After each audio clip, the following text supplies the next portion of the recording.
बहुत आसान होना चाहिए, लेकिन सच्चाई है दोनों चीजें बहुत महंगी हैं। तो अगर आप देखोगे किसी भी कोचिंग संस्थान में 2 लाख रुपए बस सिर्फ आपसे फीस लेते हैं। आपका वहां रहना खाना, आप भी मम्मी पापा सब लोग रहते हैं, कम से कम 4 लाख 5 लाख हो जाता है। तो 4-5 लाख रुपए मिडिल क्लास फैमिली के लिए कोई आसान चीज नहीं होती। भाई होती है, किसी के लिए होती होगी, लेकिन मिडिल क्लास फैमिली या आपने लगभग 90% बच्चों के लिए तो आसान नहीं होता होगा। अब वही चीजें अगर स्कूल में आपको मिलती हैं बहुत कम फीस में, 20,000 25,000 में, मुझे लगता है इन रेंज में तो आपकी 15 से 20,000 ही फीस है, मुझे लगता है ना। 6, 7, 8, 9 क्लास 6 to 8 15 to 20 है, 9 तो लोग 20 से 5 फीस है। अब 15 से 20,000 का फीस वही टीचर, मतलब मैं खुद अगर आपको बताऊं, मैंने आकाश में खुद मैंने 9 साल पढ़ाया है, जो दूसरे सर है ये उन्होंने रिजोनेंस में पढ़ाया। तो हम सब टीचर्स उन जगहों में प्रोजेक्ट, जब कोई ऐसा तो है नहीं कि बड़ी बड़ी बिल्डिंग रिजल्ट देती है, रिजल्ट टीचर देता है, बच्चे देते हैं, हम पढ़ाते हैं, आप पढ़ते हैं, रिजल्ट तो तभी आता है कि नहीं एक बहुत बड़ी बिल्डिंग बन जाए उसको बच्चे बैठा कर आ जाएगा, ऐसा तो नहीं होता। तो अगर उन्हीं चीजों को, उन्हीं सुविधाओं को आपकी स्कूल तक लेके आया गया है, तो ये तो अच्छी अपॉर्चुनिटी है आपके लिए, है या नहीं है? आप बताओ, है या नहीं है? और एक चीज आपको भी पता होनी चाहिए कि एक बच्चा मान लो क्लास 8 से अगर तैयारी कर रहा है और एक बच्चा क्लास 12 से तैयारी कर रहा है, किसका सफलता का ज्यादा परसेंटेज होगा? क्लास 8 वाला, है ना?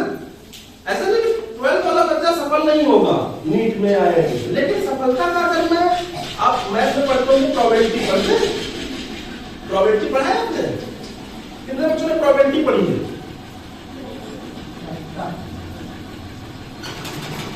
तो अगर हम देखें कि ज्यादा किसका प्रोबेबिलिटी है, तो जो 6, 7, 8 से तैयारी कर रहा है उसका ज्यादा है ना। ये इसलिए मैं कह रहा हूं, हम लोग इसलिए आते हैं कि हम आपको नीट हो गया, IIT JEE हो गया, ओलंपियाड हो गया, दूसरे जो कॉम्पिटिटिव एग्जाम्स है, उन सभी के टीचर हम आपके ऑफलाइन लेके आते हैं और वो यही आपको पढ़ाते हैं। टेस्ट पेपर हम लोग करवाते हैं, आपको स्टडी मटेरियल पढ़ने के लिए देते हैं, समय समय पर हम आपका टेस्ट लेते हैं, उस टेस्ट में कहाँ रिजल्ट खराब आ रहा है, क्या क्या प्रॉब्लम्स आ रही है, हम आपका कैरियर काउंसलिंग कराते हैं। क्या अच्छा भाई आपका ज्यादा किस सब्जेक्ट में पढ़ने को मन लगा, तो आपके लिए कौन सा कैरियर ज्यादा अच्छा होगा, वो कैरियर काउंसलर के द्वारा आपको कराते हैं। ये सारी चीजें एक 15 से 20,000 अमाउंट में जुड़ी हुई हमें का समझता है। तो इस तरह से हम लोग, क्योंकि आपने भी देखा कि आपने कोशिका पढ़ा है, लेकिन कोशिका में जो मैंने पूछा वो चीजें आपको लगी कि ये चीजें आपने नहीं पढ़ी, तो ये शुरुआत है। अगर मैं थोड़ा सा और आगे चलूं, जैसे अगर आपने प्रोकैरियोटिक और यूकैरियोटिक है, जो इंग्लिश मीडियम वाले बच्चे हैं वो आगे बात करके समझेंगे। प्रोकैरियोटिक का मतलब क्या होता है बेटा? प्रो का मतलब क्या होता है? प्रो शब्द का मतलब क्या है? ऐसा तो मोबाइल में आता है, प्रो मॉडल आ जाता है, क्या प्रो का मतलब क्या होता है? लेकिन बायो में मसाला है। प्रो का मतलब प्रिमिटिव है, पुराना। और कैरियोटिक शब्द किसको रिप्रेजेंट कर रहा है? बताओ। कैरियोटिक जो वर्ड है बेटा, ये कैरियन से मिलकर के बना है। बायो में जो हमें बायो बहुत इजी होता है, बायो में कुछ काम नहीं करना होता है, लेकिन बायो आपको अच्छे से समझ में आना चाहिए। वैसे बायो का कठिन लगता है, कितने बच्चों को बायो कठिन लगता है? किसी को नहीं लगता है, सबको आसान लगता है। बायो में समझ में किसी को आसान कठिन नहीं लगता, सबको आसान लगता है। तब कुछ याद नहीं रखना, बायो में आपको सब याद रखने कहां से आया। अब ये वर्ड जो है ना, ये कैरियोटिक वर्ड जो कैरियन से मिल सकता है, और कैरियन का मतलब होता है क्या? न्यूक्लियस। तो यहाँ पर पुराना न्यूक्लियस है, यहाँ पर नया न्यूक्लियस।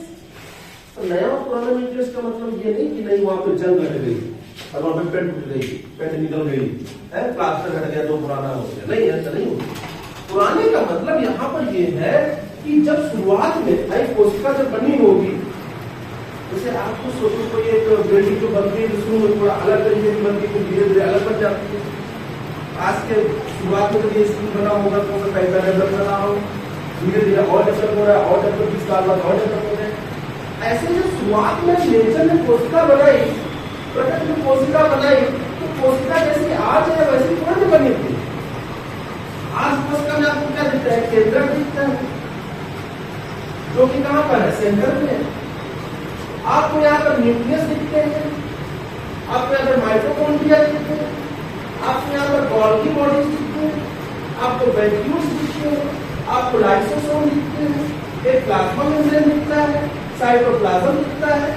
लेकिन शुरुआत में जो कोशिका बनी हुई था उसमें ये सब चीजें नहीं, उसमें तो ये न्यूक्लियस मेम्ब्रेन है जिसको आप केंद्रक भित्ति कहते हैं, ये केंद्रक भित्ति नहीं होती।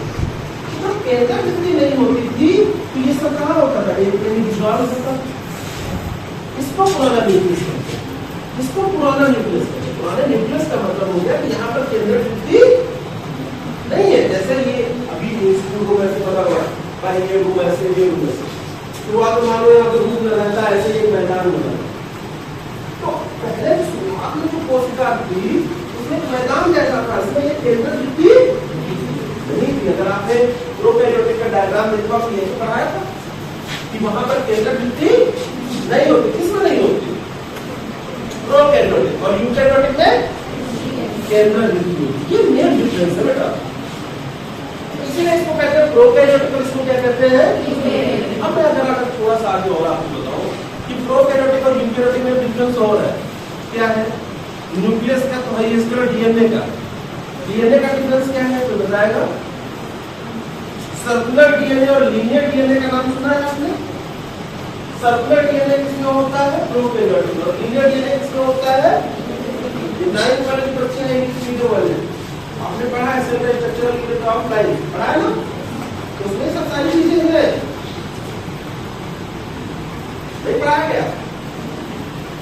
फिर आता है कि अगर मैं बात करूं सेल कोशिका, फिर यूकैरियोटिक भी दो तरीके की है। कौन सी, एक पादप कोशिका और एक जंतु कोशिका, यानी प्लांट सेल और एनिमल सेल। प्लांट सेल और एनिमल सेल्स में क्या डिफरेंस है,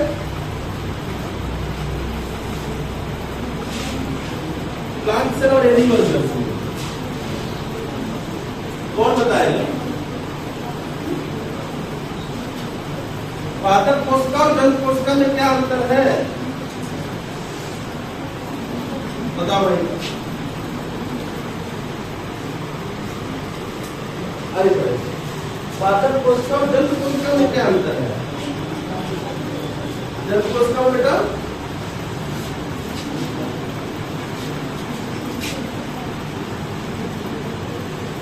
आप इंग्लिश मीडियम वाले बताओ, प्लांट सेल और एनिमल सेल में क्या डिफरेंस है, कोई तो डिफरेंस बताओ।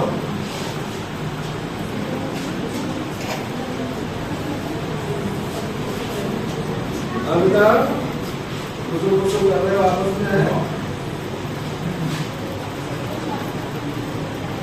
पादप कोशिका में हरित लवण पाया जाता है, क्लोरोप्लास्ट पाया जाता है, जो कि जंतु कोशिका में नहीं होता। बहुत बढ़िया, बहुत बढ़िया। प्लांट सेल्स में क्लोरोप्लास्ट होता है और एनिमल सेल्स में क्लोरोप्लास्ट नहीं होता। एक डिफरेंस हो गया। दूसरा डिफरेंस बता बेटा, और क्या डिफरेंस है, वैक्यूम का लेकर डिफरेंस क्या है।